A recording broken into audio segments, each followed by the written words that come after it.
Varicose veins కి సరైన చికిత్స కోసం సంప్రదించండి ఎవిస్ హాస్పిటల్. నమస్తే రమగారు. నమస్తే జయ. రవ్వల మేడ అడప చిరంజీవి గారి స్టోరీ చెప్పుకుంటూ ఉన్నాం. వల్లభసింహుడు జయంతుడు ఈ ఊళ్ళో ఉన్నారు భుజంగపురంలో. ఆ రవ్వల మేడలోకి వెళ్ళటం ఎలా, ఏమిటి ఇక్కడ మాయ, ఏమిటి ఇదేదో వింత అని ఆలోచిస్తున్నారు. అయితే ఏమైంది, ఈ బయట ఉన్న ఫోటోలు, ఆ రవ్వల మేడ బయట కొన్ని ఫోటోలు కనపడ్డాయి వీళ్ళకి. దాని మీద ఆలోచిస్తుంటే ఈ మన వల్లభసింహుడికి ఒక ఐడియా వచ్చింది. ఏం చేశాడు, తన దగ్గర ఆ అమ్మాయిది పటం ఉంది, మదన మంజరిది ఫోటో గీసి ఇచ్చారుగా, అది మీ జయంతుడిని నువ్వు రవ్వల మేడ చుట్టూతా తిరుగు, ఆను పాను తెలుసుకో అని పంపించి ఒక కాగితంత పిక్ తెప్పించుకుని సేమ్ అదే పిక్చరు రెండో దాని మీద వేసాడు. వేసి చిన్న చిన్న మార్పులు చేశాడు, దాంట్లో చేసి పటాలు రెండు ఇట్లా బల్ల మీద పెట్టాడు, అది గోడకు అనిచ్చి పెట్టాడు. సాయంకాలం దాకా రవ్వల మేడ చుట్టూతా ఆను పాను తీసుకుని వస్తున్నటువంటి జయంతుడు ఈ కుర్రాడెవరు, ఈ అబ్బాయి ఎవరు అని అడిగాడు. ఆ ఫోటో చూసి చాలాసేపటికి అతనికి అర్థమైంది, మదన మంజరి ఫోటోనే మగవాడి ఫోటోగా మార్చాడు ఇతను. ఒక అబ్బాయి ఫోటో ఆల్రెడీ మదన మంజరి ఫోటో, ఆ రెండో ఫోటో ఎవరా అనుకున్నాడు. చాలాసేపటికి అతనికి అర్థమైంది. అప్పుడు వీళ్ళకి నిర్ధారణ అయింది, బహుశా ఈ రవ్వల మేడలో ఈ అమ్మాయి ఏమైనా మగవేషంతో వచ్చి పోటీకి దిగిందేమో. ఆ పటం చూపించేసరికి ఈ అబ్బాయిని మేము చూసాం అన్నారు. ఆడపిల్ల ఫోటో ఎవరు చూడలే. అదే ఆడపిల్లకి మగవేషం వేసి చూపించిన ఫోటోని మార్చాడు, రూపం మార్చేసరికి అది చూశారు. సరే ఇప్పుడు ఏం చేద్దామంటే అని ఈ రెండు పటాలు పట్టుకెళ్ళి చక్కగా పెద్దగా గీశారు. వాటిని ఫ్రేమ్ లాగా చేసి గట్టిగా ఇలా మడత పడిపోకుండా నీట్గా పైన కింద కర్రలు పెట్టి, చిన్న కర్రపుల్లలు పెట్టి నిలబెట్టాడు దాన్ని. రవ్వల మేడ ఎదురుకుండా ఉన్న భోజనాలు పరహారశాల ఉందిగా, ముందు రోజు వీళ్ళు ఫుడ్ తెప్పించుకున్నారు. అక్కడ ఒక కర్రకి వాటి రెండింటిని తగిలించి వాటి దగ్గర కూర్చున్నారు. ఇక్కడే కూర్చో అని జయంతుడిని కూర్చోబెట్టాడు. నేను ఇప్పుడు రాను, నువ్వు కూర్చోమనేసరికల్లా ఏమైంది, ఆ జయంతుడు అక్కడ కూర్చుంటే చాలాసేపటికి ఒక అమ్మాయి ఇచ్చింది. ఎవరో ఎంతగాడా నువ్వు అని. అమ్మాయి చక్కగా ఉంది, ఈ అమ్మాయి కాదు అని ఇంకొక అమ్మాయి. ఎవరు ఏమిటి వీళ్ళెవరు అని అడిగితే ఏమో అన్నాడు. ఆ అమ్మాయి మీ కొంచెం మైమరుపుగా ఉంది. ఒక ఆడపిల్ల వెతుక్కుంటూ వచ్చి మాట్లాడితే సరదాగానే ఉంటుంది. వీళ్ళిద్దరూ సరదా మాటలు మాట్లాడుకునేసరికి వల్లభసింహుడు వచ్చేసాడు.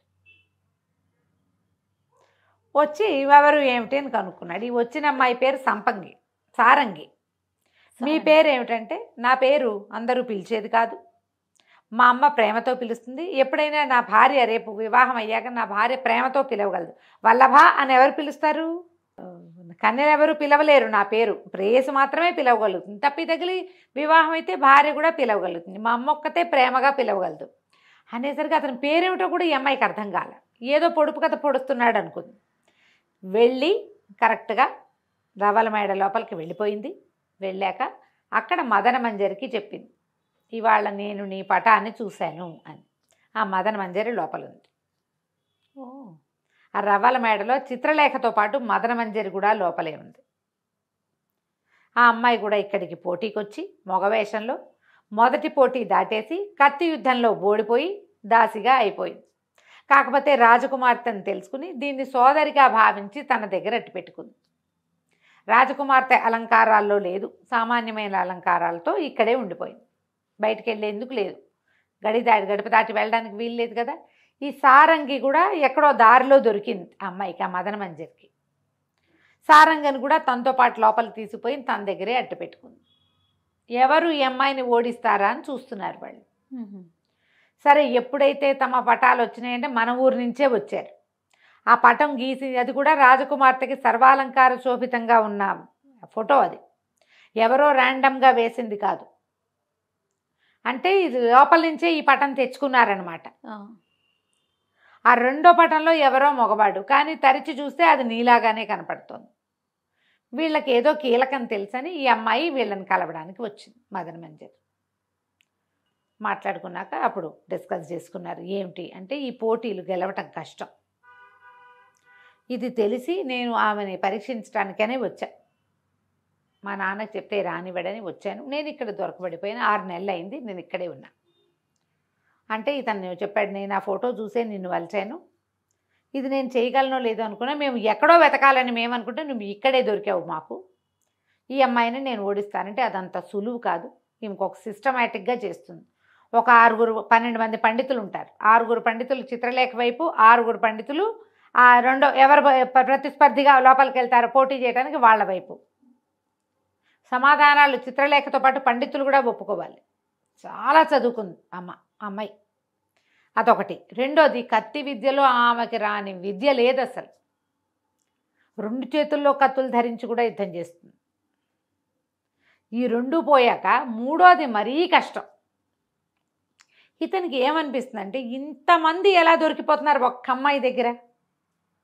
ఏదో మాయో మర్మమో ఉంది. అంటే ఈవిడ ఏమంటుందంటే, మదన్ మంజరి మహాద్భుత సౌందర్యవతి. ఆమె సౌందర్యం చూసి మైమరిచిపోయి కాన్ఫిడెన్స్ పోయిన వాళ్ళు కొంతమంది, ఆమె వెనకాల కనపడుతున్న దాసదాసి గణమంతా ఓడిపోయిన వాళ్లే అని తెలిసి కాన్ఫిడెన్స్ పోయేవాళ్ళు ఇంకొంతమంది.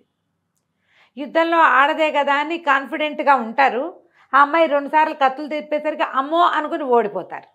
నేను కత్తి విద్యలో ఓడిపోయాను, నాకు అంత రాదు, తనకు వచ్చినంత.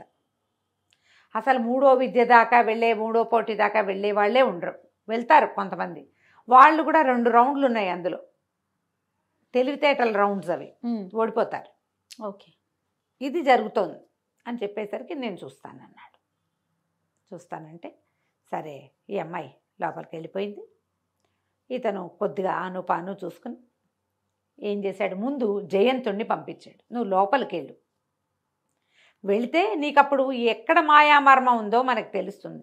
ఈ సూర్యవర్మని, సమరబాహుని ఇద్దరిని పట్టుకో, వాళ్ళని కలుపుకో, వాళ్ళని విడిపించడానికి మనం వచ్చామంటే వాళ్ళు నీకు సహాయం చేస్తారని ముందు జయంతుడిని పంపిస్తే జయంతుడు మొదటి రౌండ్లోనే ఓడిపోయాడు.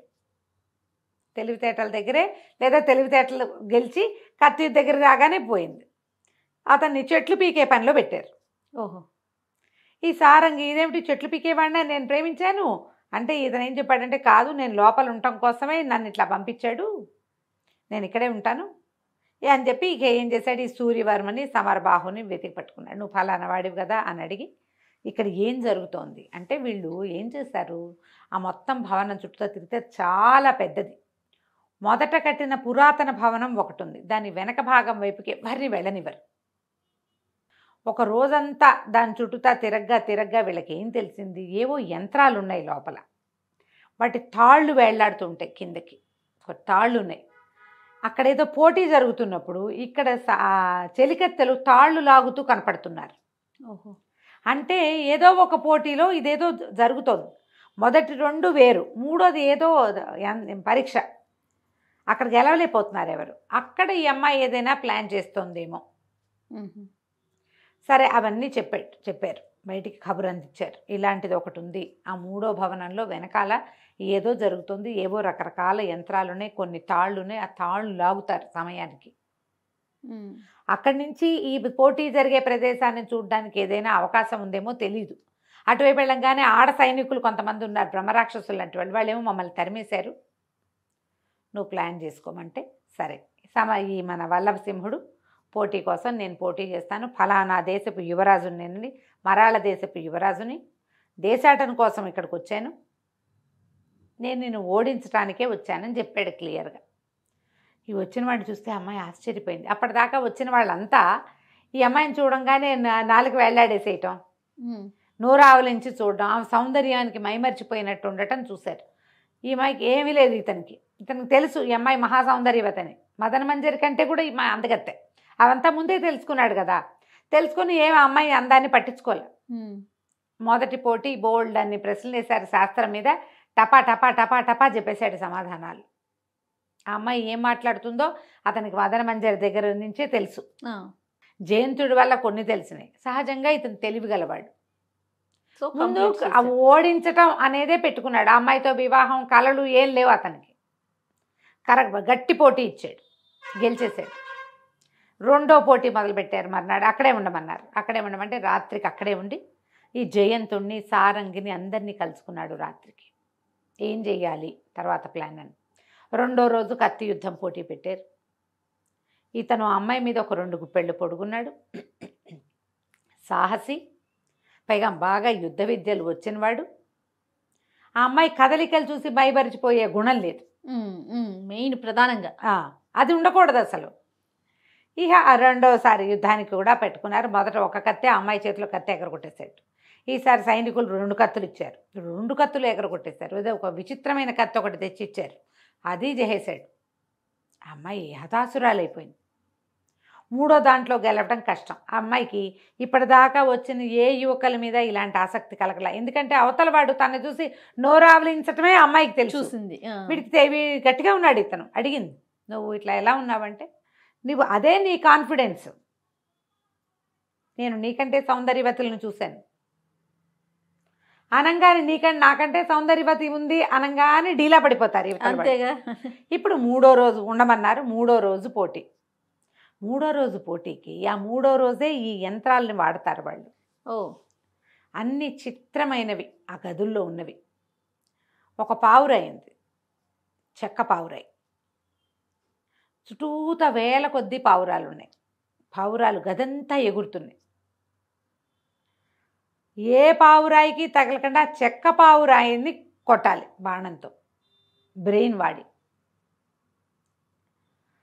ఒకవేళ వాడు చెక్క పావురాయినే కొట్టబోయాడు అనుకో, తగలబోతోంది అనుకో, దీనికి తాళ్ళు కట్టున్నాయి. బయట నుంచిన వాళ్ళు అది లాగేస్తారు. ఓ, ఆ పావురాయికి తగిలితే ఏదో ఒక దానికి తగులుతుంది ఆ బాణం వెళ్ళి. ఇప్పుడు దీన్ని ఉద్దేశించాం, దీన్ని లాగేసామనుకో, ఇది పోయి వెనకాల దానికి తగులుతుంది, అంటే రక్తపాతం అవుతుంది. వెంటనే వీడేమవుతాడు, ఓడిపోతాడు. అక్కడ ఉన్న పావురాళ్ళు ఏవి ఒక చెక్క పావురాయే ఇది, మిగిలినవన్నీ మామూలు లైవ్ పావురాళ్ళు. దేనికి తగిలినా బ్లడ్ వస్తుంది. రక్తపాతం కాకుండా లోపల పావురాయిని కొట్టాలి. సరే, ఇతను ఏం చేశాడు, దాన్ని లాగడానికి వెళ్ళేది. ఈ లోపల వీళ్ళు ఉన్నారుగా, ఈ అబ్బాయిలు 3, జయంతుడు, సూర్యవర్మ, సమరబాహు. ఆ వెనక వైపుకు వెళ్ళిపోయి ఆ బిల్డింగ్ వెనకాలకి అక్కడ ఉన్న ఒకళ్ళిద్దరిని మొహాలు పగలగొట్టేసి 3 కలిసి, ఒకడైతే కొట్టలేడు, 3 ఉన్నారు కదా, ఆ తాళ్ళు కట్టేశారు.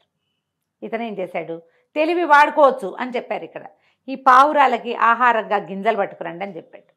గింజలు నేల మీద పోసేసరికి గదంతా ఎగురుతున్న పావురాళ్ళు ఠకీమని గింజల కోసం కింద కూర్చునేసరికి ఏముంది, అక్కడ ఒకటే ఉంది. దాన్నేమో వాళ్ళు అక్కడ తాడు కట్టేస్తారు, తాడు గట్టిగా బిగించేస్తారు, అది అక్కడే కూర్చుంది. వద్ద కొట్టేశాడు పావురాయిని. అమ్మాయి నిర్ఘాంతపోయింది. ఎట్లా చేయగలిగాడు, ఈ తాడు ఎందుకు లాగబడలేదో అమ్మాయికి అర్థం కాల. 2వ గదిలోకి తీసుకెళ్లారు. 2వ గదిలో ఎన్ని తుమ్మెదలు ఉన్నాయో. అన్ని తుమ్మెదలు ఒరిజినల్ కాదు. ఒకే ఒక్కటి నిజమైన తుమ్మెద, మిగిలినవన్నీ చెక్క తుమ్మెదలు. గాల్లో ఎగరటం మాత్రం ఉన్నాయి. అవి యంత్రం సహాయంతో ఎగురుతున్నాయి. గుయ్యి అని మోత కూడా వస్తుంది. నిజమైన తుమ్మెదని పట్టుకోవాలి. ఎట పట్టుకుంటారు, అన్నీ గుయ్యి అంటున్నాయి, అన్నీ ఎగురుతున్నాయి, అన్నీ రెక్కలల్లాడిస్తున్నాయి. యాంత్రికంగా జరిగిపోతుంది అంతా. సరే, అబ్బాయి ఏం చేశాడు, మంచి వాసన వచ్చే పువ్వులు పట్టుకురండి అని పువ్వులు తెప్పించాడు. పువ్వులు తెచ్చిపోసేసరికి ఆ నిజమైన తుమ్మెద ఆ పువ్వుల వాసనకి దాని దగ్గరకు వచ్చింది. టక్కిని పట్టుకున్నాడు, ఇదిగో తుమ్మెదని. ఇలాంటివి ఎన్ని పరీక్షలు ఉన్నాయో లోపల. కొన్ని చోట్ల వాళ్ళ తాళ్ళు వాళ్ళ కంట్రోల్లో ఉండేవి. ఈ ప్రతి చోట తాళ్ళు లాగే అమ్మాయిల్ని పట్టేశారు వీళ్ళు 3 కలిసి. అన్ని పరీక్షల్లోనూ ఇతనే గెలుపొందాడని తెలిసిపోయింది. అందరూ చప్పట్లు కొడుతున్నారు, ఆ పండితులు చప్పట్లు కొడుతున్నారు, సైనికులు చప్పట్లు కొడుతున్నారు. అయితే అంతకుముందే మదన మంజరి అడిగింది చిత్రలేఖని, ఇతను కనుక గెలిస్తే ఎంత బాగున్నాడో అని మాట్లాడుకున్నారు. గెలిస్తే పెళ్లి చేసుకుంటావా అంటే, చిచ్చి నాకు మగవాళ్ళంటే ద్వేషం, పెళ్లి చేసుకోకూడదనే ఈ పోటీ, వాళ్ళ ఆస్తులు లాక్కోవడానికే ఈ పోటీలు అని చెప్తూ వచ్చింది. ఆ అబ్బాయి మీద మనసు ఉంది, అమ్మాయికి నచ్చాడు ఇతను. నోరావలించిన వాళ్ళని చూస్తే ఎవరికైనా ఆసక్తిగానే ఉంటుంది. పైగా ఇతను సాహసిగా, పరాక్రమవంతుడుగా, తెలివిగా, జ్ఞానవంతుడుగా ఉన్నాడు. కానీ వివాహం చేసుకునే ఉద్దేశం లేదు. ఈ చివరి పోటీల్లో గెలిచేసరికల్లా ఈ పోటీలు ఎప్పుడైతే మొత్తం పూర్తయినాయో, ఇతను గెలిచాడని బయటికి పహరా కాసేవాళ్ళు బయటకు చెప్పేశారు. హుటాహుటిన ఊరి రాజుగారు కూడా తరలిచ్చేసాడు. మరి ఎన్నేళ్ల నుంచో ఇక్కడ ఈ తతంగం జరుగుతోంది. కొంతకాలంగా 2-3 సంవత్సరాలుగా ఇదే పని. వచ్చిన ప్రతివాడు ఇక్కడ దొరకబడిపోవటమే. ఆ రాజుగారి దగ్గరికి వెళ్ళినా న్యాయం జరిగే అవకాశం కనిపించట్ల. అప్పుడు రాజాస్థానానికి తీసుకుపోయారు. ఈ యంత్రాలు, తాళ్ళు అన్నీ బయటపెట్టారు. గెలవడానికి కాదు, ఓడించటానికే ఇది ప్రయత్నం జరుగుతోంది ఇక్కడ అనేసరికల్లా రాజుగారు గట్టిగా ప్రశ్నిస్తే, తల్లి చెప్పింది పురుషద్వేషం. ఒక రాజు వల్ల ఆమెకి ఇబ్బంది అయితే తమ దగ్గరికి వచ్చిన ప్రతి రాజుని అవమానించాలనే ధోరణి సరైంది కాదు కదా. అప్పుడు రాజు ఏమన్నాడంటే, ఈమెకి శిక్ష నేను కాదు, ఆమె ఏదో పోటీ పెట్టింది, మాకెందుకని ఎవరి దారిని వాళ్ళు పోయారనుకో ఏ ప్రాబ్లము లేదు. అలా కాకుండా పోటీకి ఒడంబడి వెళ్ళారు వాళ్ళు, పోటీకి ఒడంబడి వెళ్ళారు, పోటీల్లో ఓడిపోయారు. గెలిచిన వాడు దీన్ని నిశ్చయించాలి, ఈమెను విచారించవలసిన వాడు గెలిచిన వాడు. అప్పుడు ఇతను ఏమన్నాడంటే వల్లభసింహుడు, ఎవరి ఆస్తి వాళ్ళకి ఇచ్చేసి, వాళ్ళ ఆస్తులన్నీ నువ్వు స్వాధీనం చేసుకున్నావు, నీ ఎవరి దారిని వాళ్ళని వదిలిపెట్టేస్తే కనుక నాకే అభ్యంతరము లేదు నిన్ను వదిలేయటానికి అనేసరికి ఇంకేం చేసింది, ఏ రాజ్యపు రాజకుమారిని ఆ రాజ్యానికి పంపించేసింది. చాలామంది సాహస వీరులు బోలంతమంది వచ్చారు, అందరినీ పంపించేసింది. కొంతకాలంగా 2-3 ఏళ్ళుగా ఈమె దగ్గర దాసులుగా ఉన్నారు. గడ్డి పీకేవాడొకడు, గడ్డి కోసేవాడొకడు, మొక్కలు నాటేవాడొకడు, గొప్పులు దవ్వేవాడొకడు, అందరినీ రిలీవ్ చేసేసింది. రిలీవ్ చేశాక అప్పుడు వీళ్ళు బయలుదేరి వెళ్ళారు. అతను అడిగాడు అప్పుడు, శ్రీచక్రపుర రాజే నీ తండ్రి, నువ్వు ఆయన కూతురువి అవునా కాదా అంటే ఆశ్చర్యపోయింది. ఎలా ఊహించావని, ఎందుకు ఊహించలేను, శ్రీచక్రపుర రాజు నీ తండ్రి అవ్వటం వల్లే శ్రీచక్రపుర రాజా యువరాణిని నీ చెల్లెల్లాగా నీ దగ్గర అట్టి పెట్టుకున్నావు. నువ్వు నీ తండ్రికి పుట్టింది కాబట్టి ఆమెను నీ దగ్గర ఉంచుకున్నావు. ఇప్పుడు నీకెలా పంతం అనుకున్న పని చేయాలనుందో మదన మంజరికి కూడా అలాంటి లక్షణమే ఉంది. అందుకే వాళ్ళ నాన్నకి చెప్పకుండా ఇంత దూరం వచ్చింది అనేసరికి ఒప్పుకుంది. మా తండ్రి శ్రీచక్రపుర రాజే, మా తల్లి అక్కడి నుంచి వచ్చేసింది. ఎప్పుడైతే ఈమె నా సోదరని తెలిసిందో నాకు సంతోషం వేసింది. నా అన్న వాళ్ళు ఎవరు లేరు, మా తల్లి లేదు, కొంతకాలం క్రితం చనిపోయింది. అందుకని ప్రేమగా నా దగ్గర ఎట్టు పెట్టుకున్నాను. నాకు కూడా ప్రేమ కావాలి, కానీ మా అమ్మ నేర్పిన ఈ లక్షణాన్ని వదిలినందుకు నేను సిద్ధంగా లేను, ఒక మాట ఇచ్చాను అని గట్టిగా చెప్పేసరికి వాళ్ళు రాజు అన్నాడు, ఈ అమ్మాయిని తీసుకెళ్ళిపోను ఇక్కడి నుంచి అంటే. అప్పుడు ఈ మొత్తం అంతా కలిసి ఈ సారంగిని తీసుకుని జయంతుడు, వల్లభసింహుడు, యువరాణి ఈవిడే మదన మంజరి, ఈ చిత్రలేఖను కూడా తీసుకుని మొదట శ్రీచక్రపురానికి వెళ్ళారు. వెళ్ళేసరికల్లా ఆయన చాలా బాధపడి, నేను అన్యాయం చేయలేదు, తను బలవంత పెట్టింది వివాహానికి ఒడంబడకపోవటంతో ఇలా తిరగబడి ఈ ప్రయత్నం చేసిందమ్మా, నువ్వు మా కూతురుగానే చూస్తాను నేను నిన్ను అని అమ్మాయిని చేర్చుకున్నాడు. ఇద్దరు నా కళ్ళు అంటే జయంతుడు అడిగాడట, మరి ఇందులో ఏ కన్ను మా యువరాజుది అని అడిగితే 2 కళ్ళు నావే, నేను ముందే ఒప్పుకున్నానని చెప్పాడు. ఓహో, 2 అమ్మాయిల్ని వివాహం చేసుకున్నాడు. సారంగిని ఈ జయంతుడికి ఇచ్చి వివాహం చేశారు. ఇది మొత్తం పూర్తి చేసుకుని ఆ సమరబాహు దొంగల రాజుగా ఉన్నాడు కదా, అతన్ని కూడా తమతో పాటు తీసుకొచ్చారు. సూర్యవర్మనేమో అనంతగిరి పంపించారు. వీళ్ళతో ఎప్పటికీ స్నేహంగా ఉంటూ చక్కగా హాయిగా సంతోషంగా ఉన్నారు. కథ కంచికి మనం ఇంటికి. రైట్. క్లాసిక్ బుక్స్ వారి దగ్గర పుస్తకం దొరుకుతుంది. డెఫినెట్గా వజ్రాల దీవి పుస్తకాన్ని కొనుక్కొని ఇందులో ఉన్న రవల మేడ కథని చక్కగా చదువుకోండి. రైట్ రామ్ గారు, నమస్తే. నమస్తే చెయ్యి.